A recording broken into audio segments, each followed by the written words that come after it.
தவ புதல்வன் தான் நீரல்லவா. தமிழ் புதல்வன் திட்டம் தந்த தன்னிகரில்லா தலைவரே.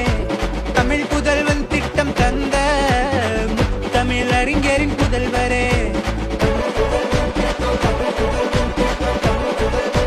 தந்த தலைவரே நன்றி முதல்வரே.